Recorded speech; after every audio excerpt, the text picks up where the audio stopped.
ஆமென். அவர்தான் இயேசு. ஆமென். அவர்தான் இயேசு கிறிஸ்து. உங்களை என்னை படைத்தவர் சிருஷ்டித்தவர் யாரு?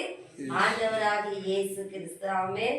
இந்த நேரத்துல கூட நம்ம கர்த்தருடைய வார்த்தைக்குள்ளாக நம்ம போகிறோம். காலையிலே ஆண்டவர் என்னோடு பேசினார். ஏசாயா தீர்க்க தரிசன புஸ்தகத்திலே 26ஆம் அதிகாரம்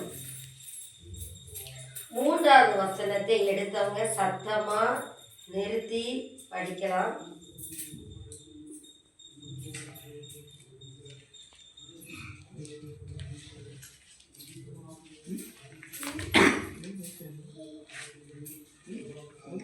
வாசிக்கிறீங்களா யாராவது ஒருவர்? 26 ஏசாயா தீர்க்க தரிசன புஸ்தகம் 26 3ஆம் வசனம்.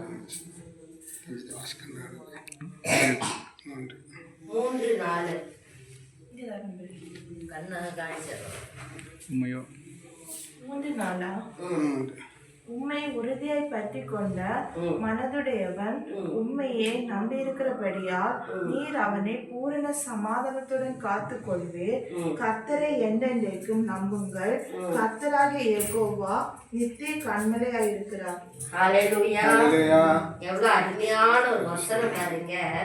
ஆண்டவர் இன்னைக்கு நம்மளோட பேசுகிற ஒரு வார்த்தை என்ன அப்படின்னா, உம்மை உறுதியாய் பற்றி கொண்ட மனதை உடையவன் உண்மையே நம்பியிருக்கிறபடியால் நீர் அவனை பூரண சமாதானத்துடன் காத்து கொள்வேன். கர்த்தரை என்றென்றைக்கும் நம்புங்கள்.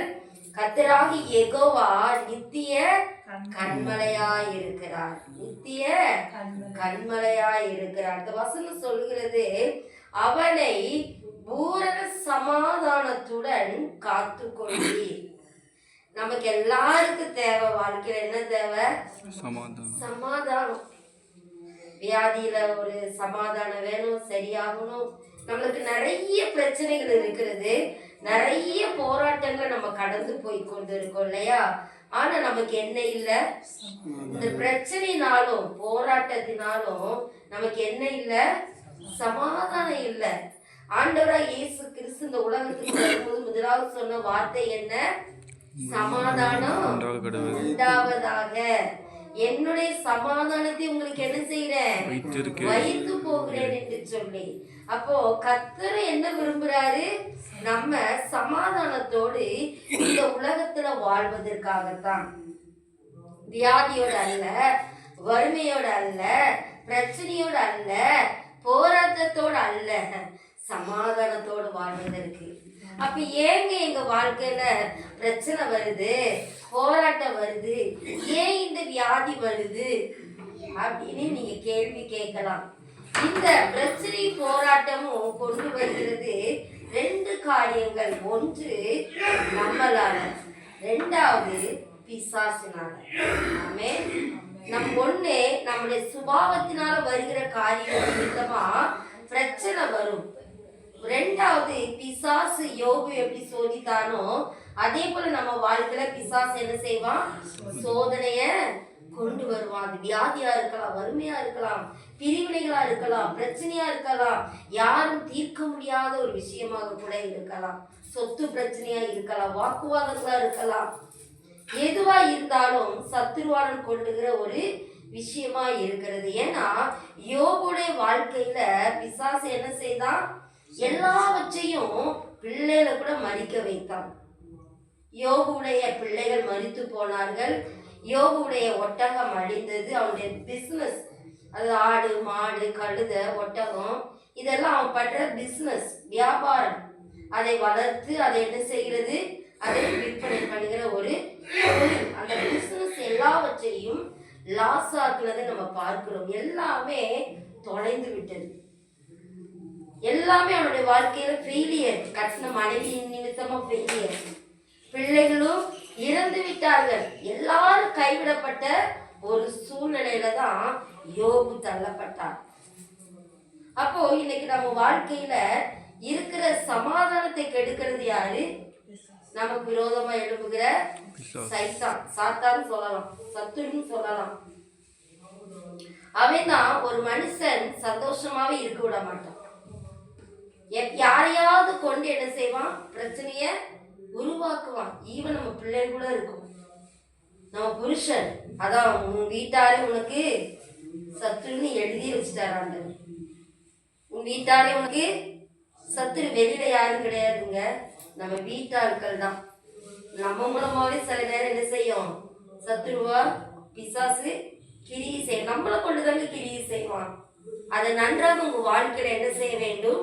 புரிந்து கொள்ள வேண்டும். நம்மளை வச்சேதான் பிசாசு அடிப்போம், வேற யாரையும் வச்சு அடிக்க மாட்டோம். வெளியில யாரையாவது வச்சு என்ன செய்வோம்? நம்மளைய பலவீனப்படுத்துவோம். வியாதி வருதா, அதுவும் அது அவனுடைய செயல்பாடு தான். அப்ப இதுக்கெல்லாம் விடுதலை இருக்குதா, ஒரு முடிவு இருக்குதா அப்படின்னா இருக்கு. அதுதான் இந்த வசனம் சொல்லுகிறது. உண்மை உறுதியாய் பற்றி கொண்ட மனதை உடையவன். ஆண்டவரை இறுதியா என்ன செய்யணும்? பிடிச்சுக்கணும். அதான் என்னோட சாட்சியை சொன்னேன். உறுதியா பிடிச்சுக்கிட்டேன். என் வாழ்க்கையில வியாதி என்பது வந்தது, அதுக்கப்புறம் என் வாழ்க்கையில தோல்வி வந்தது, என் வாழ்க்கையில பிரச்சனை வந்தது, நிறைய போராட்டங்கள் வந்தது, வறுமை வந்தது, தரித்திரம் வந்தது. இது எல்லாவற்றையும் நான் என்ன செய்தேன்? கர்த்தரை உறுதியாக பிடித்து கொண்டு. அதனால இன்னைக்கு உங்க மத்தியில நான் நிக்கிறேன். இல்லாட்டி எனக்கு வந்த பாடுகள்லாம் மறிச்சு போயிருப்பேன். எனக்கு வந்த வியாதியில நான் என்ன செஞ்சிருப்பேன்? எப்பயோ செஞ்சு புல்லு முளைச்சிருப்பேன். என்னைக்கோ நான் என்ன செஞ்சிருப்பேன்? என் வாழ்க்கை முடிஞ்சு செஞ்சு நான் என்ன செஞ்சிருப்பேன்? அவ்வளவுதான், ஃபெயிலியர் ஆயிருப்பேன். ஆனா என்னைக்கு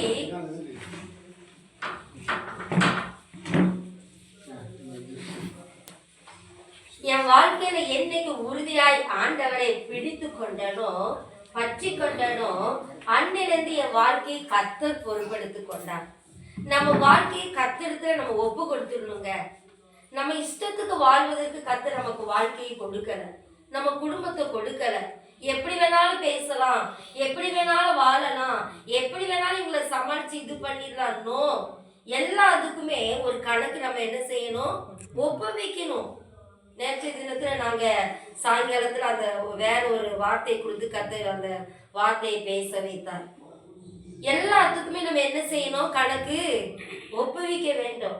எப்படி வேணாலும் பேசலாம், எப்படி வேணாலும் வாழலாம், எப்படி வேணாலும் இருந்துக்கலாம் அப்படின்னு கிடையாதுங்க. அதனாலதான் நம்ம வாழ்க்கையில கஷ்டப்படுறோம். ஏன்னா தானே வாழ்கிறதுனாலதான் நம்ம வாழ்க்கையில தோல்வி வருது. கர்த்தரை உறுதியாய் பற்றி கொண்ட மனதை உடையவன். அப்போ முற்றிலும் தேவனிடத்துல நம்ம வாழ்க்கை என்ன செய்யணும்? ஒப்பு கொடுக்கணும். நம்மளால வாழவே முடியாதுங்க. எப்படி நம்ம தனியா, ஐயா சொல்லுவாங்க நான் தனியா இருக்கேன்னு சொல்லுவாங்க.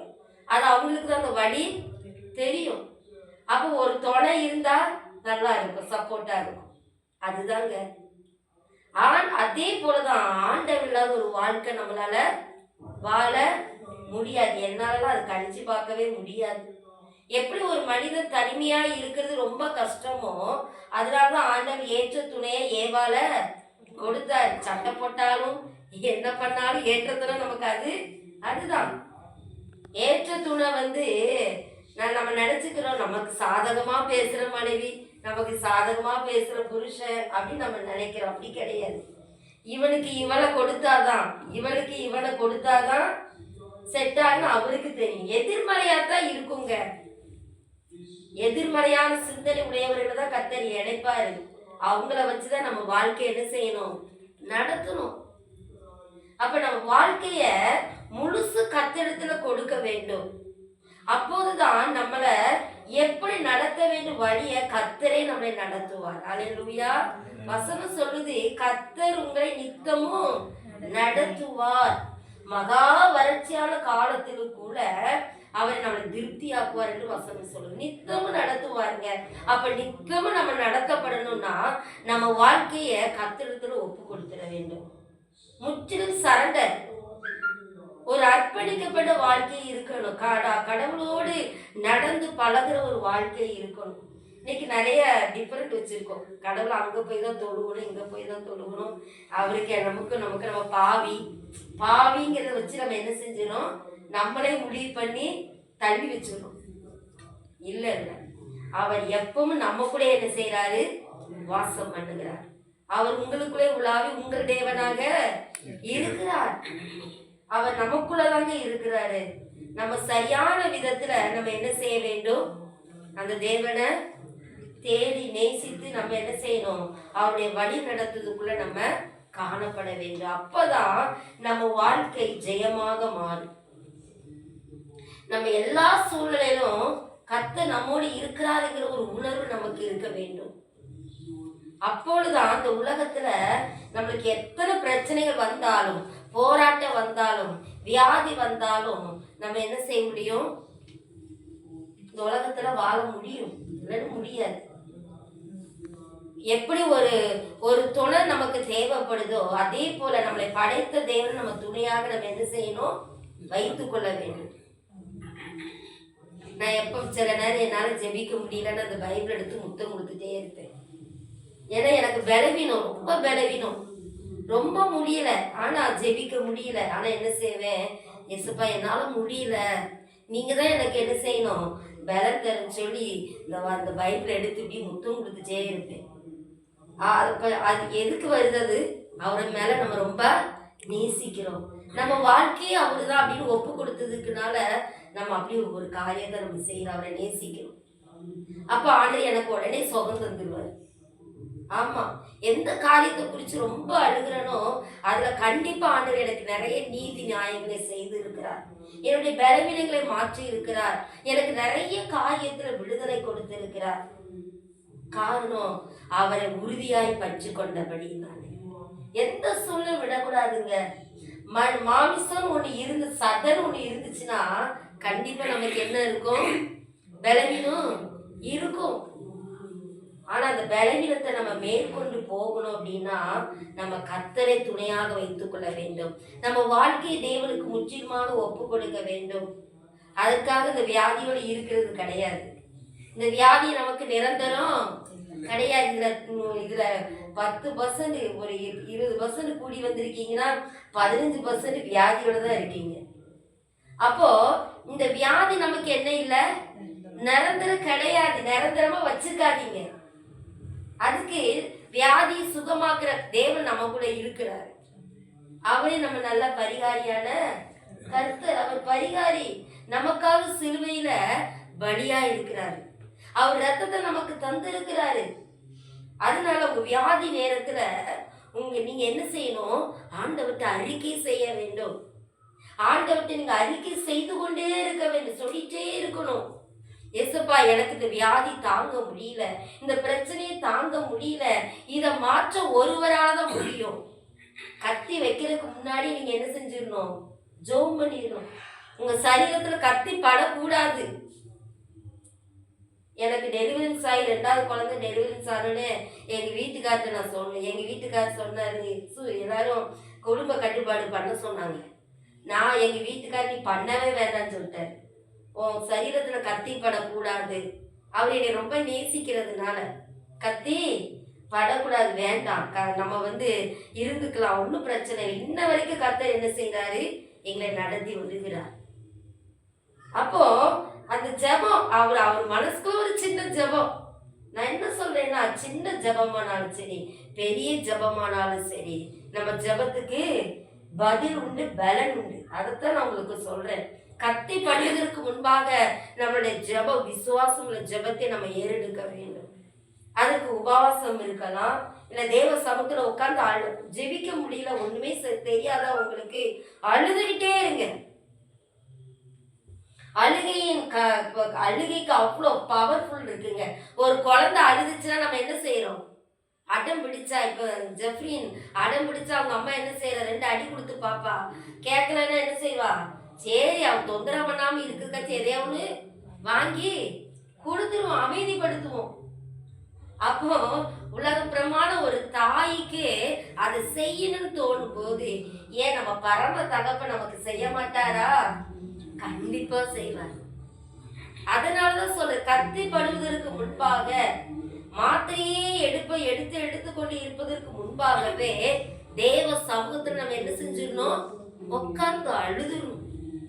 எனக்கு இது முடியாது, லாஸ்ட் வர மாத்திரை சாப்பிட மாட்டாண்டவர, லாஸ்ட் வரை இந்த வியாதிக்கு நான் கத்தி வைக்க விட மாட்டாண்டவர, நீங்க எனக்கு இறங்க செய்தே ஆகணும், நீங்க எனக்கு அற்புதம் செய்தே ஆகணும். ஜெபம் பண்ணி பாருங்க. மேக்சிமம் நீங்க ரசிக்கப்பட்டவங்க தான். அருமையான அம்மா ஐயா தான், அருமையான அம்மா வந்திருக்காங்க. கண்டிப்பா இயேசுவால அற்புதம் செய்ய முடியும். எத்தனை அற்புத வேதத்துல கர்த்தர் செய்திருக்கிறாரு. 18 வருஷமா நிமிர முடியாத கூலிய கர்த்தர் என்ன செய்திருக்கிறாரு? சுகம் கொடுத்தாருங்க. கூலி எப்படி இருப்பாங்க? பூமியை பார்த்துதான் இருப்பாங்க. எவ்வளவு வேணும் அவளால நிமிர முடியாது. அப்ப 18 வருஷம் அவ பூமியே பார்த்து வாழ்ந்திருக்கிறான். எத்தனை வருஷம்? 18 வருஷம். செம்மறியாடு மாதிரி. செம்மறியாடு கீழே தானே பார்க்கும். பாவம் தானே அவங்க. எத்தனை வருஷம் அந்த வியாதி. ஆனா இயேசு என்ன செய்தாரு? 18 வருஷமாய் சாத்தானால் கட்டப்பட்டிருந்த குமாரத்தின் சொல்லப்பட்டிருக்கு வேதத்துல. அவர் இயேசுவால் அவர் ரட்சிக்கப்பட்டவள் தான், இயேசுவை அறிந்த மகள் தான். ஆனா அவளுக்கும் சாத்தானால் கட்டப்பட்ட வியாதி. அப்ப நமக்கு வியாதி கொடுக்கிறவன் யாரு? சாத்தான். பிசாசு நம்மளை கொல்லவும் அழிக்கவும் தான் வருவான். வேற எதுக்கு அவன் என்ன செய்ய மாட்டான்? வரமாட்டான். அப்ப அதை நம்ம வியாதிய, அந்த சத்துருவை நம்ம என்ன செய்யணும்? மேற்கொள்ளணும். அதுக்கு இயேசுவின் ரத்தம் நமக்கு போதுமானதாக இருக்கிறது. அல்லேலூயா. கல்வாரி சிலுவையில உங்களுக்காக ரத்தத்தையே அவர் நமக்கு கொடுத்து இருக்கிறார். ஒரு மனுஷன் ஹாஸ்பிட்டல் அட்மிட் பண்ணி இருக்கிறது. நான் எனக்கு நிறைய நியூஸ் வர்றதுனால சொல்றேன். வாட்ஸ்அப்ல சொல்லுவாங்க, ஓ குரூப் ரத்தம் இருந்தா என்ன செய்யுங்க, கான்டாக்ட் பண்ணுங்க, எங்களுக்கு ஓ குரூப் ரத்தம் தேவைப்படுது, பி பாசிட்டிவ்ங்கிற ரத்தம் எனக்கு தேவைப்படுது அப்படின்னு சொல்லி என்ன செய்வாங்க, அந்த அட்வர்டைஸ்மெண்ட் போடுவாங்க. அப்ப அந்த ஓ பாசிட்டிவோ அந்த பி பாசிட்டிவ் ரத்தத்தை கொடுத்தோன்னே அவங்களுக்கு என்ன வந்துருது? சுகம் வந்துருது. ஆனா நாளடைவில் அந்த ரத்தம் என்ன செஞ்சிடும்? பழுதடைஞ்சு. சில ரத்தம் சேராது, சில ரத்தம் சேரும், சில ரத்தம் என்ன செய்யாது? சேராது. ஆனா ஆண்டவராக இயேசு கிறிஸ்துவின் ரத்தம் எல்லாத்துக்குமே சேரும். ஹல்லேலூயா. எவ்வளவு பெரிய அதிசயத்தை செய்த ரத்தம் அது. ஹல்லேலூயா. இயேசுவின் ரத்தம் எல்லாத்துக்குமே சேரும். ஏன்னா முழு மனுக்குலத்துக்காக தன்னுடைய பரிசுத்த ரத்தத்தை அவர் என்ன செய்திருக்கிறார்? நமக்காக கொடுத்திருக்கிறார். அதனாலதான் சொல்றேன், உங்களுக்கு வியாதி வந்துருச்சா, ஆண்டோடைய ரத்தத்தை விசுவாசித்து, ஆண்டோடைய சரீரத்துக்குள்ள உங்க ரத்தத்தை நான் அனுப்புகிறேன், எனக்கு சுகத்தை கொடுத்தே ஆகணும், உங்க ரத்தம் எனக்குள்ள வேலை செய்யட்டும், கிரியை செய்யட்டும், வியாதி கிருமிலாம் அழிக்கப்பட்டு ஆண்டவர்னு சொல்லி நீங்க தேவ சமூகத்துல எல்லா வீட்டுல ஏதாவது ஒரு ஓரத்துல உட்காந்து நீங்க கண்ணீர் விட்டு பாருங்க. அந்த கண்ணீர் ஜபத்துக்கு உடனே கர்த்தர் பதில் கொடுத்து அந்த பிசாசினால் உண்டான அந்த வியாதியை கர்த்தர் உங்களை விட்டு எடுத்து போடுவார். அல்லேலூயா. நிச்சயமா போகுங்க. எனக்கு கர்த்தர் சுகம் கொடுத்தார், அருமையான மகளுக்கு கர்த்தர் சுகம் கொடுத்தார், அருமையான ஐயாவுக்கு சுகம் கொடுத்தார். ஏன் உங்களுக்கு சுகம் தர மாட்டாரா? கண்டிப்பா தருவார். அதுக்கு தான் நீங்க செய்ய வேண்டிய ஒரு காரியம், அவரை உறுதியா என்ன செய்யணும்? பற்றி கொள்ளணும். உறுதியா எந்த காரியத்தை கேட்டாலும் அவர் தருவாருங்க. அது யாரா இருந்தாலும் சரி, மனைவி சரியில்லை, பிள்ளை சரியில்லை சொல்லாதீங்க. நீங்க தேவ சமூகத்துல அழுங்க, மன்றாடுங்க. நாளை என் குடும்ப வாழ்க்கையில என் பிள்ளைகளுக்காக, புருஷனுக்காக அழுது ஜெபம் பண்ணி தான் நிறைய மாற்றங்களை கர்த்தர் கொடுத்து இருக்கிறார். என் கரண்டாரு எல்லா கெட்ட பழக்கமும் அவர்கிட்ட இருந்தது. எல்லா கெட்ட பழக்கம் இருந்துச்சு. கஞ்சா அடிப்பாரு, என்ன பாக்கு வேணாலும் போடுவாரு, நல்லா குடிப்பாரு. எல்லா கெட்ட பழக்கம் உள்ள மனுஷன் தான். யாருமே மாப்பிளைக்கு கேரண்டி கொடுக்கல. ஆனா என்னைக்கு என்ன திருமணம், என்னை கல்யாணம் முடிச்சாரோ அன்னையில அவர் குடிக்கவே இல்லை. அல்லேலூயா. ஆல்ரெடி குடிக்கிற ஒரு மனுஷன் தான். இன்ன வரைக்கும் அவரை கல்யாணம் முடிச்ச நாள் இன்னைக்கு 26 வருஷம் ஆகுது எனக்கு திருமணமாயி. இன்ன வரைக்கும் அவர் குடிக்கலைங்க. அவரு அதுக்கப்புறம் ஒரு 5 வருஷம் பீடி சிகரெட் குடிச்சிட்டு இருந்தாரு. எனக்கு மறைச்சுதான் பண்ணுவார். எதுவுமே எனக்கு தெரியற மாதிரி குடிக்கும். எனக்கு ரொம்ப ரெஸ்பெக்ட் கொடுப்பாரு. எங்களுக்குள்ள 1000 பிரச்சனைகள் சண்டைகள் வந்தாலும் எனக்குன்னு ஒரு ரெஸ்பெக்ட் அவர் கொடுப்பார். மனைவி திட்டினாலும் கூட அவர் ரெஸ்பெக்டா தான் பேசுவார். அப்ப ஏன் அதை சொல்றேன் அப்படின்னா, அந்த சிகரெட்டை குடிக்கிறதுக்கு ஒரு மாற்றத்தை தேவன் கொடுத்தார். இன்ன வரைக்கும் உண்மையா சொல்ற அருமையானவர்களே, அவருக்குள்ள என்னென்ன கெட்ட பழக்கம் இருந்த தானாகவே ஆண்டவர் அவரை விடுவித்தார். காரணம், நான் ஜெபிக்க ஆரம்பித்தேன். அவர்கிட்ட போய் சண்டை போட முடியாது, அவர்கிட்ட போய் ஆலோசனை சொல்ல முடியாது. என்னை விட அவர் பாரம்பரிய கிறிஸ்தவர், சத்தியத்தை சொல்ல முடியாது. எனக்கு தெரியாத சத்தியம், இன்னைக்கு அப்படிதாங்க இருக்கிறோம். எனக்கு தெரியாத சத்தியமா, எனக்கு தெரியாததா, நான் நல்லா தானே இருக்கேன். அப்படிதான் வசனம் சொல்லுகிறது, சத்தியத்தை அறிவில் சத்தியம் உங்களை விடுதலையாக்கும். சத்தியத்தை அறியும் போதுதான் நம்ம விடுதலையாக்கும். அதனால இந்த சத்தியத்தை நான் உங்களுக்கு சொல்லி கொடுக்க, நீங்க எப்படி விடுதலையாக வேண்டும், உங்களுக்கு எப்படி சுகம் கிடைக்கும், எப்படி நம்ம ஆசீர்வாதமா இருக்கணும். அப்போ கடவுளை நம்ம என்ன செய்யணும்? உறுதியாய் பற்றி கொள்ள வேண்டும். இயேசு கிறிஸ்துவின் ரத்தத்தை விசுவாசிக்க வேண்டும். அவர்தான் வியாதியை சுகமாக்குறவர், நல்ல பரிகாரியான கர்த்தர். அவருடைய சரீரத்துல காயங்கள், அத்தனை காயங்கள் எதற்காக தெரியுங்களா? உங்களை என்னை விடுவிக்கும்படியாக. தோமா சந்தேகப்பட்டு, நீர் தேவனா அப்படின்னு சொல்லி, நான் என்ன செய்யணும், நீர் அடிப்பட்ட அந்த விழாவில் நான் கையை விடணும்னு சொல்லி அவிசுவாசம் அவனுக்கு இருந்துச்சு. ஆனா அவன் ஆண்டவர் சொன்ன, நீ தொட்டு பாரு மகனேன்னு சொன்னார். தொட்டாரு, அந்த காயப்பட்ட அந்த அந்த அந்த விழால கையை விட்டாரு. அவ்வளவு தூரத்துக்கு அந்த ஓட்டை இருக்குது. உடனே, ஆண்டவரே நீங்க தான் எனக்கு அடிக்கப்பட்டீங்க, நான் விசுவாசிக்கிறேன். ஒருவேளை என்ன கடவுளை நீங்க ஒரு விசுவாசம் இல்லாம கூட இருக்கணும். தோமாவை ஆண்டவர் அப்படிதான் சந்தேகம் உள்ளவனா காணப்பட்டான். தோமாவுக்கு முன்னாடி ஆண்டவர் நின்னாரு, இயேசு நின்னாரு. அந்த கையை விட்ட பிறகுதான் அவன் தேவனை விசுவாசித்தான். இன்னைக்கு நிறைய நேரத்துல நம்ம அப்படிதான் இருக்கோம், அவிசுவாசமா இருக்கும். என்னன்னு தவிர உங்களுக்கு கண் இல்லையா, காது இல்லையா, மூக்கு இல்லையா, நான் இவ்வளோ பிரச்சனைகள் போயிட்டு இருக்கேனே கேட்குறோம்ல. நம்மளோட பிரச்சனையெல்லாம் கேட்குறோம், ஆண்டவரை பற்றி கேட்குறோம். நம்மளை படைச்ச தேவனை நம்மளே என்ன செய்கிறோம்? கேள்வி கேட்குறோம். எனக்கு அருமையான தேவனுடைய பிள்ளைகளே, ஆண்டவனை உங்களுக்கு சொல்றது என்ன? உறுதியாய் பிடித்து கொள்ளுங்க. வேற எதுவும் செய்ய வேண்டாம், வேற எந்த பரிகாரம் செய்ய வேண்டாம், காசு பணம் கொடுக்க வேண்டாம், நீ எந்த பரிகாரமும் செய்ய வேண்டாம், எந்த பூஜையும் நீ பண்ண வேண்டாம். நீ என் ரத்தத்தை விசுவாசித்தா போதும். உன்னுடைய பாவத்துக்காக, உன்னுடைய அக்கிரமத்துக்காக, உன்னுடைய வியாதிக்காக, உன்னுடைய தரித்திரத்திற்காக, வறுமைக்காக நான் பலியா இருக்கேன் சிலுவையில. நீ என்ன விசுவாசித்தா போதும், என்ன உறுதியாய் பற்றி கொண்டா போதும், நான் சொன்னபடி நீ நடந்தா போதும். என்னங்க சொல்றாரு? அன்பாருங்கன்னு சொல்றாரு, ஒருத்தரை திட்டாதீங்கன்னு சொல்றாரு, அன்பின் நிமித்தமா ஒருத்தரை மாற்றுங்கன்னு சொல்றாரு, நல்லவள் கொலை செய்யாதன்னு சொல்றாரு, விபச்சாரம் பண்ணாதன்னு சொல்றாரு. இதை விட வேற என்னங்க அவர் சொல்லிட்டு இருக்கிறாரு? இதை நம்ம செஞ்சாலே போதும். இதை செஞ்சாலே அவருடைய பிள்ளையா நம்ம நல்ல பிள்ளைகளா நடந்தாலே போதும். அவரை உறுதியாய் பிடித்து கொண்டா போதும். ஆகையினால வசனம் சொல்லுது, உண்மை உறுதியாய் பற்றி கொண்ட மனதை உடையவன் உண்மையே நம்பி இருக்கிறபடியா. உறுதியாய் பற்றி கொண்டதான் நமக்குள்ள நம்பிக்கை இருக்கும். ஒரு தகப்பன் ஒரு பிள்ளைய பிடிக்காம போனா அது எப்படி இருக்கும்? கீழே விழுந்துடும், காயம் அடைஞ்சிடும். அதனால குட்டி விழாத அப்படின்னு என்ன செய்வோம்? கையில பிடிச்சிட்டு என்ன செய்வோம்? நடப்போம். அப்ப அந்த பிள்ளை தைரியமா நடக்கும். சில பிள்ளை வீம்பு பண்ணியே கையை உதறிட்டு நடக்கும். கீழே விழுந்த பிறகு அப்பா பிடிக்கும், அம்மா பிடிக்கும். இதைத்தாங்க நம்ம பண்ணிட்டு இருக்கோம். நம்மளும் இதைத்தான் செய்துட்டு இருக்கோம். அப்போ உலகப்புறமான ஒரு தகப்பனுடைய தாயுடைய கையை பிடிச்சா, உறுதியா பிடிச்சா நம்ம கீழே விழமாட்டோங்கிற ஒரு நம்பிக்கை ஒரு குழந்தைக்கு இருக்கும்போது, ஒரு தாய் தகப்பனுக்கு இருக்கும்போது, ஏன் நம்மளை படைச்ச தெய்வத்துக்கு இருக்காதா? ஹல்லேலூயா. அவரு உலகப்பிரமான பிள்ளைகளை காட்டிலும், தாய் தகப்பனை காட்டிலும் அவர் நம்மளை அளவில்லாத அன்பு வைத்திருக்கிறார். அதை கர்த்தர் நல்லவர் என்பதை பார்க்க வேண்டும். அவர் மேல அன்பு வச்சு பார்க்க வேண்டும். அவருடைய அன்பு அளவிட முடியாததுங்க.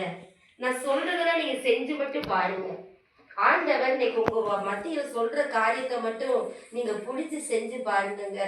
உங்க வாழ்க்கையில இருக்கிற வியாதியெல்லாம் மறைஞ்சு போயிடும், பலவீனம் எல்லாம் போயிடும், சுகம் உண்டாகும், ஆரோக்கியம் உண்டாகும், சௌக்கியம் உண்டாகும், ஆசீர்வாதம் உண்டாகும், தரித்திரம் மாறும். வேற என்னத்தங்க அவர் உங்கள்கிட்ட கேட்கிறாரு? ஆண்டவர்கிட்ட நம்ம மனசார கேட்டாலே போதும், அவர் கண்டிப்பா கொடுப்பாரு. அவர் கொடுக்கிற தெய்வம். அவருக்கு கொடுக்க மாட்டதுன்னு தெரியும், வாங்க தெரியாது. அவ்வளோ அன்புள்ள ஆண்டவரை நம்ம நேசிக்கணும். பாருங்க, உறுதியான மனசு இருக்கும்போது ஒரு நம்பிக்கை வந்துடும் அந்த பிள்ளைக்கு. தகப்பன் கையை பிடிச்சோடனே இனி நான் கீழே விழ மாட்டேன், இனி எனக்கு ரத்தம் வராது, அந்த நம்பிக்கை வந்துடும் பாருங்க. அந்த நம்பிக்கை இருந்தா போதுங்க, நீர் அவனை பூரண சமாதானம் உண்டாகும். இப்படிதாங்க பூரண சமாதானத்தை பெற்றுக்கொள்ள முடியும். அவ பூரண சமாதானத்தை எப்படி பெற்றுக்கொள்ள முடியும்? நீங்க பிலிப்பியர்ல எடுத்து வாசிச்சு பாருங்க. பிலிப்பியர்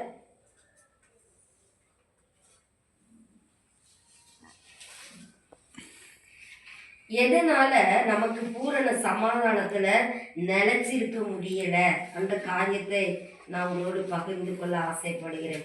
பிலிப்பியர்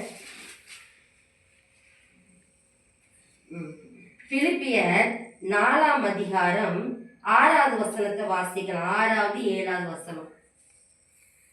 பிலிப்பியர் 4 6 7 நம்பர் சொல்லுங்க. 273.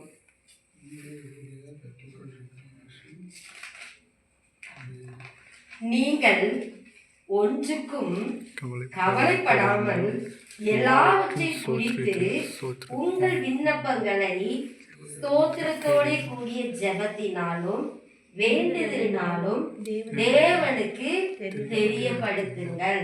அப்பொழுது எல்லா புத்திக்கு மேலான தேவ சமாதானம் உங்கள் இருதயங்களையும் உங்கள் சிந்தனைகளையும் கிறிஸ்து இயேசுவுக்குள்ளாக காத்துக்கொள்ளும். எல்லா புத்திக்கும் மேலான தேவ சமாதானம். ஏன் எல்லா புத்திக்கும் மேலன்னு சொல்லி இருக்கிறாரு? புத்தினா என்ன? அறிவு, அப்படிதானே? என்ன சொல்லுவோம்? நானே சொல்றேன், நிறைய சொல்லலாம், நிறைய புத்திமதி உங்களுக்கு சொல்லலாம், ஆலோசனை சொல்லலாம். ஆனா அதை காட்டிலும் வசனம் என்ன சொல்லுது? எல்லாவற்றுக்கும் மேலாக தேவ சமாதானம் உங்களுக்கு வரணும் அப்படின்னா நீங்க என்ன செய்யணும்? அந்த காரியத்தை நான் உங்களுக்கு சொல்றேன். ஒன்றுக்கு கவலைப்படக்கூடாதாமா. ஒண்ணு என்ன செய்யக்கூடாது? வியாதி வந்துச்சுன்னு என்ன செய்யக்கூடாது? கவலை. ஏங்க கேக்குறீங்க? எப்படிங்க கவலைப்படாம இருக்க முடியும்? ஆண்டு சொல்றாரு, நீங்க என்ன செய்யாதீங்க, கவலைப்படாதீங்க. கவலைப்படுறதுனால உங்க சரீரத்துல ஒரு மரத்தை கூட்ட முடியுமான்னு இயேசு சொல்றாரு. கூட்ட முடியுமா? கவலைப்படுறவங்க ஒவ்வொருத்தரையும் பார்த்தீங்கன்னா வியாதி தான் அதிகரிக்கும். வந்த வியாதி அதிகரிக்கும், பிபி அதிகரிக்கும். வீட்டுல ஒரு பிரச்சனை வந்துச்சுன்னா எங்க வீட்டுக்காருக்கு பிபி அதிகமாகும். அதனால நான் சொல்றேன், சரி நீங்க அமைதியா இருங்க, பேசாம இருந்தாலே போதும். ஏன்னா அவங்க ரொம்ப பிள்ளை இப்போ ஏதாவது ஒன்று எடுத்து அங்கே வைக்கலன்னா அவங்க எனக்கு கொஞ்சம் சொல்லி பார்ப்பாங்க. ரெண்டாவது சவுண்ட் ரைஸ் பண்ணிடுவாங்க, அப்படி தானே? சத்தம் வந்துடும். உடனே அவங்களுக்கு என்ன வந்துடும்? நான் சொல்லி கேட்கலையே, நான் சொல்லி கேட்கலையே, அந்த டிப்ரெஷன் வந்த உடனே என்ன வந்துடும்? கூடவே என்ன வந்துடும்? என்ன வந்துடும்? ப்ரெஷர் கையாயிடும். உடனே ப்ரெஷருக்கு மாத்திரை போடுறது. எத்தனை பேர் நீங்கள் ப்ரெஷருக்கு மாத்திரை போடுறீங்கன்னு எனக்கு தெரியல.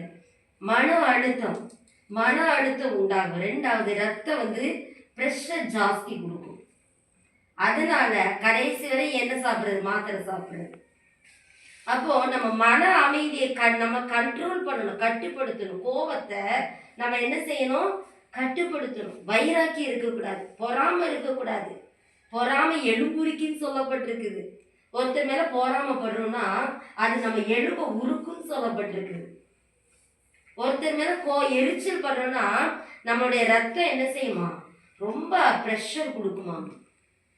அப்ப நம்ம கிட்ட என்ன சுபாவம் எல்லாம் இருக்குதோ அதெல்லாம் நமக்கு வியாதி என்ன செய்யுது? கொண்டு வருது. என்னென்ன கெட்ட காரியங்கள் நம்மக்கிட்ட இருக்குதோ அதெல்லாம் வியாதியாக மாறுது. அதான் எடுத்துக்கிட்டா கோபம்.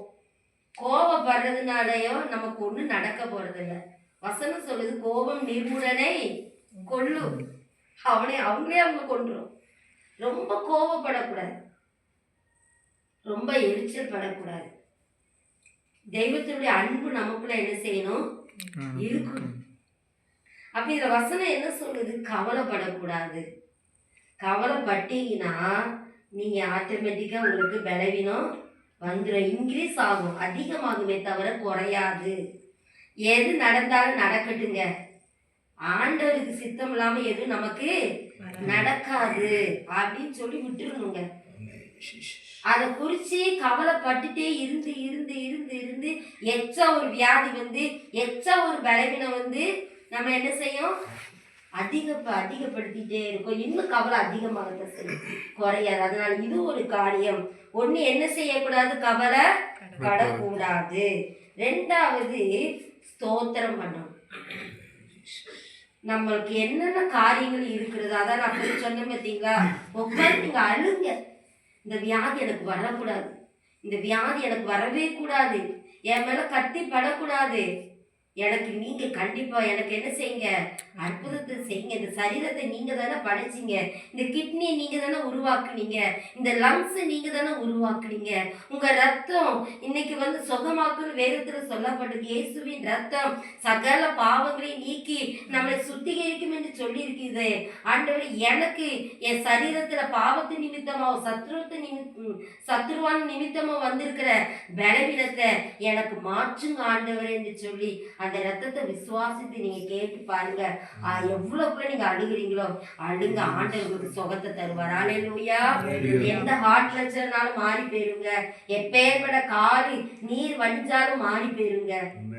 அதுக்குதான் இன்னைக்கு சாட்சிகளை உங்களுக்கு முன்பாக பகிர்ந்து கொண்டாங்க. எப்பேற்பட்டதுனாலும் மாற்ற முடியும். கிட்னி இல்லாத கிட்னியை கூட உருவாக்க முடியும். குழந்தை இல்லைன்னா கர்ப்பப்பையை இல்லாத கர்ப்பப்பையை கூட உருவாக்க முடியும். ஆமே. சாராளின் கர்ப்பம் செத்து போனது, செத்துட்டு டெத் ஆயிடுச்சு. டெத்தை சரி பண்ண முடியுமா? டாக்டரால முடியுமா? முடியாதுங்க. டாக்டரால முடியாத காரியத்தை தான் ஆண்டவர் இன்னைக்கு பேசுகிறார். டாக்டரால முடியாதத தேவனால முடியும். ஆமே. ஒரு மனுஷனுக்கே, ஒரு டாக்டருக்கே அவ்வளோ அறிவு இருக்கும்போது நம்மள மிஷினா படைச்சவனுக்கு தெரியாதா? ஒரு மிஷின் இருக்குதுங்க, ஒரு தையல் மிஷினே இருக்கு. அந்த தையல் மிஷின் யார் உருவாக்குனாங்களோ அந்த உருவாக்குற மனுஷனுக்கு அந்த மிஷினை குறித்து அத்தனை காரியத்தையும் தெரியும்.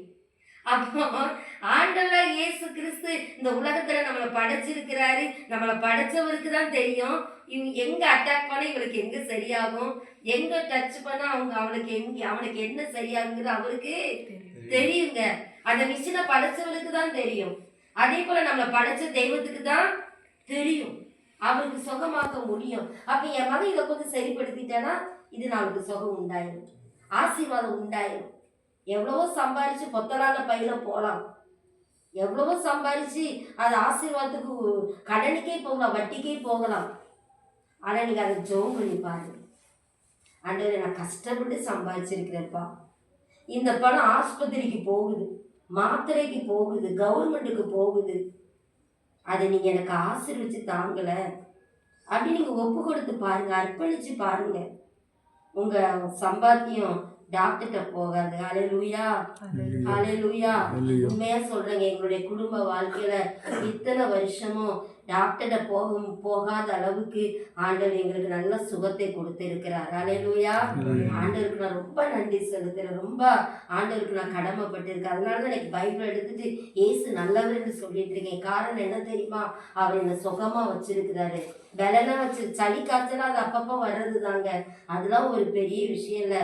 ஆனா பெரிய பெரிய வியாதிகள் தொற்றாத படிக்கு கர்த்தர் என் குடும்பத்தையும் என் கணவனார் என் பிள்ளைகளை என்னையும் கர்த்தர் காத்து வந்திருக்கிறார். அல்லேலூயா, அல்லேலூயா.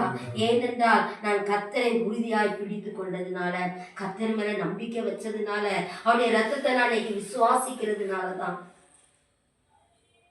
ஆகையனாலதான் சொல்றாரு, கவலைப்படாதீங்க, ரெண்டாவது ஸ்தோத்திரம் பண்ணு. ஸ்தோத்திரம்னா என்ன? அதை நீங்க ஆண்டவர்கிட்ட சொல்லுங்க, ஸ்தோத்திரம் பண்ணுங்க. இது நீங்க தந்ததுக்காக ஸ்தோத்திரம். மனசு வராதுதான், ஆனா நீங்க இது வந்ததுக்காக ஸ்தோத்திரம் ஆண்டவரே. நீங்க சொல்லாம எனக்கு ஒண்ணு வராது, ஆனா ஏதோ உங்க நாம மகிமைப்படுவதற்காக இந்த வியாதி ரொம்ப நாள் வச்சிருக்கீங்க, ஆனா இன்னைக்கு எனக்கு சுகம் கொடுக்க நீர் வல்லவரா இருக்கிறீர் என்று சொல்லி அடுத்தது நீங்க விண்ணப்பம் பண்ணுங்க. ஆமே, விண்ணப்பம் பண்ணுங்க. வீட்டில் யார்ட்டையும் கோவப்படாதீங்க. வீட்டில் சமாதானத்தை இழந்துருப்பீங்க. வீட்டில் யார்ட்டையும் எரிச்சல் படாதீங்க. ஒரு சின்ன காரியத்துக்காக கோவப்படாதீங்க. அது உங்க குடும்பத்தில் இருக்கிற சமாதானத்தை கெடுத்துடும். மேக்சிமம் உட்காந்து நல்லதை சொல்லி கொடுங்க. 10 தடவைக்கு 12 தடவை சொல்லி கொடுக்கறதுனால தப்பே கிடையாது. கொஞ்சம் அதை பார்த்து வச்சிருந்தாலும் உடஞ்சிருக்காதலாமா அப்படி சொல்லுங்க. ஏன் உடைச்சேன்னு சொல்லாதீங்க. அதுக்கு ஒரு சண்டை, அதுக்கு ஒரு திட்டு, அப்புறம் கணவன் மனைவி அப்படியே முடிய பிடிச்சி இழுத்துக்கிறது. அதுக்கப்புறம் என்ன நடக்கும்? சாப்பாடு சரியா இருக்காது, ஒண்ணுமே சரியா இருக்காது. விட்டுருங்க, அவங்க போக்குல விட்டுருங்க. நீங்க பண்ண வேண்டியது தேவ சமூகத்துல என்ன செய்யணும்? அழுது ஜெபிக்கணும். இதை தவிர நீங்க எந்த சந்தோஷத்தை போய் தேடினாலும் கிடைக்காதுங்க. நான் சொல்றேன், தேவ சமூகத்துல அழுகிறத விட்டுட்டு கேட்கறத விட்டுட்டு நீங்க எங்க போய் சமாதானத்தை தேடினா அன்பை தேடினாலும் கிடைக்கவே கிடைக்காது. என் அனுபவத்துல இருந்து நான் சொல்றேன், என்னுடைய வாழ்க்கையில இருந்து நான் சொல்றேன். அது அம்மாவா இருக்கட்டும், சமாதானத்தை கொடுக்கறது அம்மாவா இருக்கட்டும், நண்பர்களா இருக்கட்டும், யாரா இருக்கட்டும், அது நிரந்தரம் கிடையாது. ஆனா நீங்க தேவ சமூகத்துல அழுது பாருங்க, உங்களுக்கு சௌக்கியம் கிடைக்கும், ஆரோக்கியம் கிடைக்கும். குடும்பத்துல பேச வந்த கணவனாரை, பேச வந்த மனைவி வாயை கூட ஆண்டவர் என்ன செய்வாரு? கட்டிடுவார். நான் அனுபவத்துல சொல்றேங்க. அப்படி நிறைய காரியங்களை எனக்கு தேவன் செய்திருக்கிறார். 3வது என்ன செய்யணும்? வேண்டுதல் செய்யணும். என்ன செய்யணும்? வேண்டுதல் சொல்லிக்கிட்டே இருக்கணும். பாத்திரம் வளர்க்கும் போது நீங்க என்ன செய்யணும்? வீடு கூட்டும் போதும் ஆண்டவர்கிட்ட தெரியப்படுத்திக்கிட்டே இருக்கணும். தெரியப்படுத்துதான் வேண்டுதல். உங்க வியாதிய, உங்களுடைய எப்பவும் வேண்டுதல். நம்ம என்ன செய்யணும் தெரியுமா? பாத்திரம் வளர்க்கும் போது அவ இப்படி சொன்னா, அவன் இப்படி சொன்னா, என் தம்பி இப்படி பேசினா, என் அண்ணன் இப்படி பேசினா, அந்த அக்கா இப்படி என்னை பேசிச்சு, இந்த சிந்தனையில தான் என்ன செய்வோம்? பாத்திரம் வளர்க்கும். என் பிள்ளை இப்படி பேசிச்சு, என் பையன் இப்படி திட்டான், இப்படிதானே யோசிக்கிறோம். வீடு கூட்டும் போது நம்ம நிறைய சிந்திக்கிறதுனாலதான், வெளிக்காரியங்கள் ரொம்ப சிந்திக்கிறதுனாலதான் ரொம்ப காயப்படும், ரொம்ப கவலைப்படும். நம்ம கவலையை இன்னைக்கு முன்னேறது நம்ம குறைக்க போறோம். ஆமே, யாரு திட்டினாங்க? திட்டிட்டு போறாங்க. சண்டையே போட வேண்டாங்க, அவங்களே மனம் திரும்பி வருவாங்க. நம்மளுக்கு தீமை செய்கிறவர்களுக்கு நன்மை செஞ்சு பாருங்க, தானா அப்புறம் நம்ம தூக்கி தெரிய மாட்டாங்க, நம்மளை பத்தி பேச மாட்டாங்க. நம்ம அதை செய்ய மாட்டோம், நமக்கு மனசு வராது. நம்ம ஆமா அவளுக்கு போய் எங்க செய்யறது, ஆமா அவன் இப்படி பேசுனால. சகோதரிகள் அப்படி இருப்போம். சகோதரிகள் வெளியே காமிச்சுக்க மாட்டாங்க, உள்ள வச்சிருப்பாங்க. சகோதரிகள் வெளியில காமிச்சிருவோம் இல்லையா? ஆமா, இப்படி பண்ணவங்க தானே, இப்படி செஞ்சவங்க தான், நம்ம எதுக்கு செய்யணும்? அவ பெரிய இவளா, அவ பெரிய இவனா இப்படின்னு சொல்லி நம்ம என்ன செய்வோம்னா எச்ச பகையதான் வளர்ப்போம். அவங்க நம்மளை பார்க்கறதுனால இவளா இவனா அப்படின்னு நம்மளை எதிரியாவே பார்ப்பாங்கங்க. போற போக்கு நம்மளை சத்துருவாவே பார்ப்பாங்க. அதனால நம்ம இடம் கொடுக்க வேண்டாம், யாரையும் சபிக்கிற மாதிரி நம்ம வைக்க வேண்டாம். அவங்களுக்கு நன்மை செய்யும் போது அவங்க மாறிடுவாங்க. ஆமே, ஹல்லேலூயா. இதெல்லாம் கொஞ்சம் கொஞ்சம் கொஞ்சம் நமக்கு ஹெல்ப் பண்ணுங்க. அதுக்குதான் சொல்றேன், யார் வாயில நம்ம விட வேண்டாம் இல்லையா? கொஞ்சம் இதெல்லாம் கொஞ்சம் நம்ம செஞ்சோன்னா கொஞ்சம் நம்மளுக்கு இந்த மாதிரி காரியத்துல நம்ம விடுபட முடியும். ஆமே, ஹல்லேலூயா. பாருங்க, என்ன செய்யணுமா? தெரியப்படுத்திக்கிட்டே இருக்கும். என்ன வேலை செஞ்சாலும் என்ன பண்ணாலும், எஸ்பா எனக்கு சுகம் கொடுங்க, எனக்கு இந்த காரியம் செய்யுங்க, இந்த காரியம் செய்ய, இதை குறிச்சே நீங்க சிந்திங்க. தேவையில்லாத என் பிள்ளை அப்படி அப்படி பண்ணா, இப்படி பேசினா, இப்படி இருக்கான், இன்னும் அதை சிந்திக்காதீங்க. நெகட்டிவானதை சிந்திக்காதீங்க. யாராவது உங்களை காயப்படுத்தின அதை சிந்திக்காதீங்க. உங்க சிந்தனைனாலதான் நீங்க ரொம்ப கவலைப்படுறீங்க. கவலைக்கு காரணமே முதல்ல ஆண்டு என்ன சொன்னாரு? கவலைப்படாதீங்க. கவலைக்கு காரணமே என்னது? இந்த காரியங்கள் தான். ஆனா ரொம்ப சிந்திக்காதீங்க. இன்னைக்கு என்ன நடக்கணுமோ அதை செய்யுங்க. ரொம்ப சிந்திச்சு சிந்திச்சு ரொம்ப கவலைப்பட்டு கடைசியில் அப்போ ஹார்ட் என்ன ஆகும், வலிக்க தான் ஆரம்பிக்கும். நம்மளுக்கு ஹார்ட்ல பிரச்சனை வரதுக்கு காரணம் என்ன தெரியுமாங்க, மனசுக்குள்ளே வச்சு வச்சு வச்சு வச்சு அது என்ன செய்யணும்னா வலிக்க ஆரம்பிச்சிடும். அந்த பிளட் அந்த ஹார்ட்டுக்கு போக வேண்டிய அந்த ரத்தம் அப்படியே சர்க்குலேஷன் கம்மியாயிடும், ஸ்லோவாயிடும். அது சரியானதை கொடுத்து சரியானதை செயல்படுத்த விடாதபடிக்கு ஸ்ட்ரக் ஆக ஆரம்பிக்கும். அதனாலதான் சொல்றேன், கவலையே படாதீங்க, சந்தோஷமா இருங்க. நீங்க ஈஸியா சொல்லிட்டு போயிருவீங்க, நாங்களாங்க பாடுபடுறோம். இல்லைங்க, நான் அப்படி இருந்தெல்லாம் வந்திருக்கேன். எங்க வீட்டுக்காரர் என்னை திட்டினா நான் சிரிப்பேன் சில நேரம். ஏன்னா அவர் ப்ரெஷர் படுத்துவாரு, எனக்கு நல்லா தெரியும். அதனால என்ன செய்வேன்னா, அவர் திட்டினாங்கன்னா சிரிப்பேன் நான். எங்க ஊழியக்காரங்க ஏதாவது என்னை திட்டினாங்கன்னா சிரிப்பேன். என்ன சொல்ல நீ சிரிச்சுக்கிட்டே இருக்க அப்படின்னு கேட்பாங்க. இதுதாங்க மறந்து. நமக்கு நம்ம தான் என்ன செய்யணும், மறந்து போட்டுக்கணும். வெளியிலேருந்து யாரும் நமக்கு போட வேண்டாம். அல்லேலூயா. அதனால உங்க துக்கத்து நேரத்துல கவலைப்படாதீங்க, துக்கப்படாதீங்க. ஆண்டு சொல்லியிருக்க உங்க துக்கம் சந்தோஷமா மாறும். ஆண்டவராய் இயேசு கிறிஸ்து துக்கம் பெருசா இருந்துச்சு, ஆனா அவர் சிலுவையில வெற்றி சிறந்து கடைசி அவர் எங்க போனாரு, பிதாவுடைய வலது பரிசத்துல பரலோகத்துல வீச்சு கொண்டு நமக்காக இன்னும் பரிந்து பேசிக் கொண்டிருக்கிறார். அவர் இனி எப்படி வரப்போறாரா, ராஜாதி ராஜாவாக வரப்போகிறாராமா. எல்லாரும் மனுஷகுமாரன், மனுஷன் இவரு சொல்றது நீங்க கேட்கிறீங்களே அப்படின்னு எல்லாரும் சொன்னாங்க. சீஷர்கள் பேசினாங்க, யூதர்கள் பேசினாங்க, கிரேக்கர்கள் பேசினாங்க, எல்லாருமே பேசினாங்க. எல்லாருமே மாம்சத்துல இயேசு கிறிஸ்துவ நம்பல, விசுவாசிக்கல. ஆனா அவர்களுக்கு முன்பாக பரமேர் உயிர்த்தெழுந்து போனாரு பாருங்க, அப்பதான் ஆண்டவர் விசுவாசித்தாங்க, இயேசுவை விசுவாசித்தாங்க. அதனால சில காரியங்கள் நம்ம வாழ்க்கையில தேவ நாம மகிமைக்கென்று இருக்குமாமே. அவர் இனி வரும்போது ராஜாதி ராஜாவாக வந்து நம்மள அவரோடு சேர்த்து யுக யுகமாக அவரோடு 1000 வருஷம் அரசாட்சி செய்ய போகிறோம். ஆமென். அதுதான் நம்ம ஆத்மாவை பாவம் இல்லாம காத்து கொள்ளுங்கன்னு ஏன் சொல்றோம் அப்படின்னா, அவரோடு நித்திய நித்தியமா நம்ம ஆத்மா வாழ போகுது. நம்ம ஆத்மாவுக்கு மரணம் கிடையாது. இந்த சரீரம் இந்த மண்ணிலே என்ன செஞ்சிடும், அழிஞ்சு போயிடும், மக்கி போயிடும். ஆனா நமக்குள்ள பேசுது பாருங்க, அந்த ஆத்மாவுக்கு சாவே கிடையாது. அது தேவனோடு யுக யுகமாய் வாழும். அல்லேலூயா. தேவனுடைய வருகையில நம்ம ஆத்மா அவரோடு சேர்ந்து வாழ, அப்ப நமக்கு மகிமையின் சரீரம் கொடுக்கப்படும். ரசூல் ராஜாயான்னு எனக்கு தெரியாது, அருமையான ஐயா எனக்கு தெரியாது. ஆனா எனக்கு ஏன் தெரியாத, எனக்கு மகிமையின் சாயல் கொடுக்கப்பட்டு இருக்கும். இன்னாரி நீங்க நான் உங்களை உங்களுக்கு சுகம் கொடுத்துருந்தா நீங்க அங்க எனக்கு சுகம் கொடுத்தீங்கன்னு சொல்ல முடியாது. இந்த அக்கா வேற அக்கா, வேற சரீரம் உங்களுக்கு கொடுக்கப்படும். வெளிச்சமா இருப்பீங்க, பிரகாசமா இருப்பீங்க.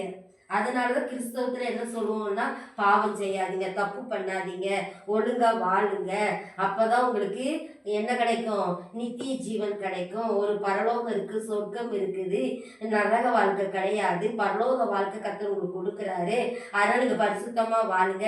எந்த பலவீனம் வந்தாலும் ஆண்டவர் உங்க கூட இருக்கிறத நீங்க என்ன செய்யுங்க, காத்து கொள்ளுங்க.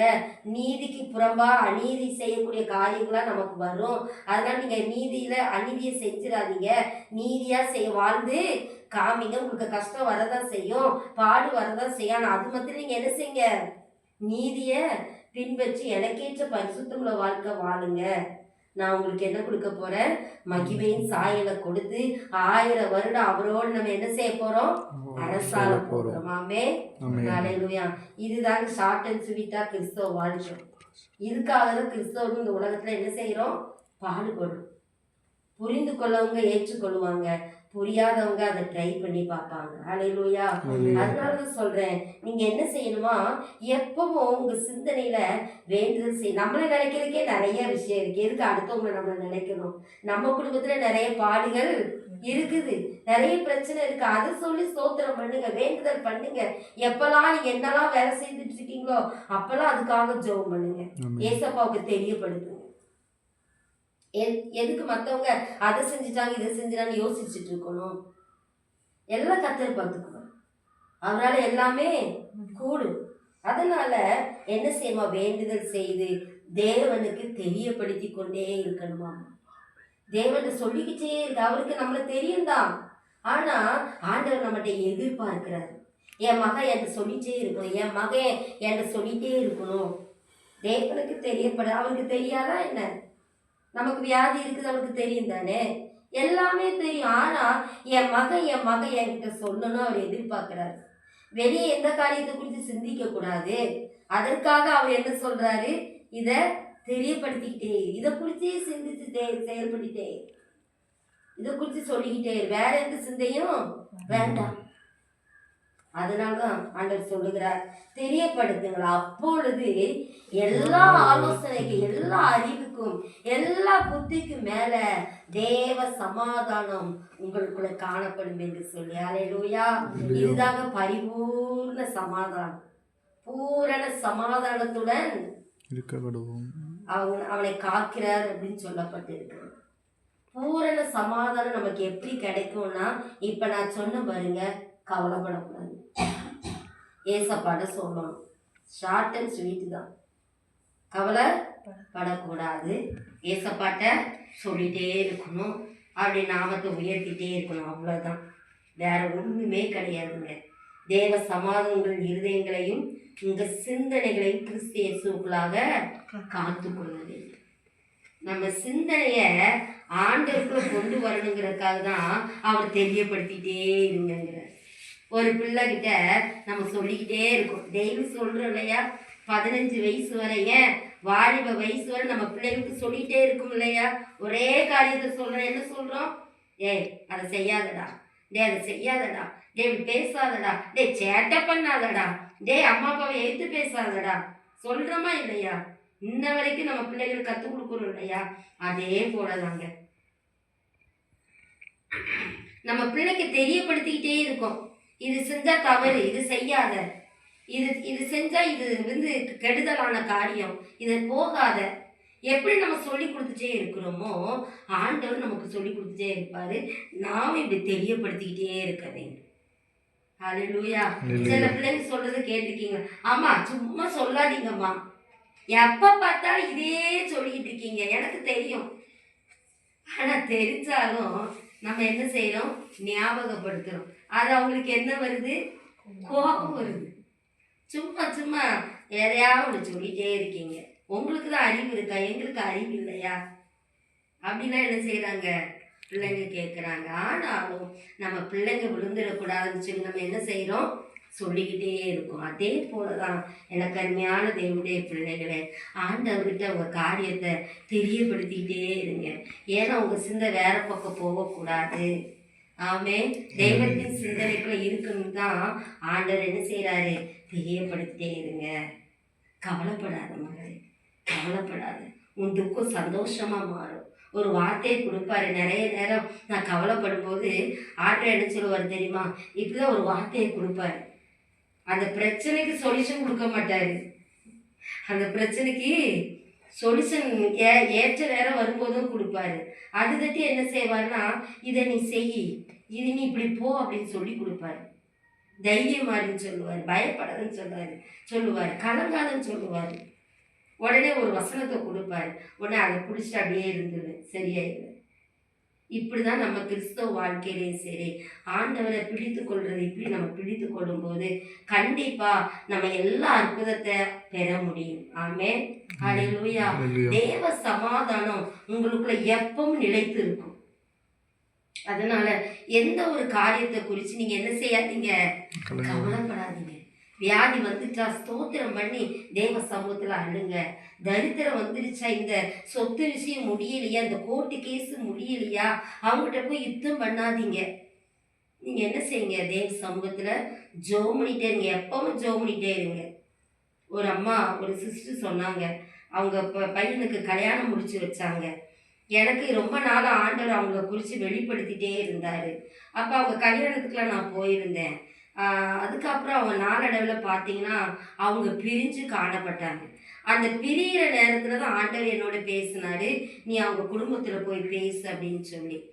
அப்போது அவங்க பிரிஞ்சு நான் அதுக்கப்புறம் அவங்கள சொன்னேன், சிஸ்டர் நான் இப்போ அங்கே இருக்கேன் இங்கே இருக்கேன் அப்படின்னு சொல்லி கொஞ்சம் நாட்களை கடத்திட்டாங்க.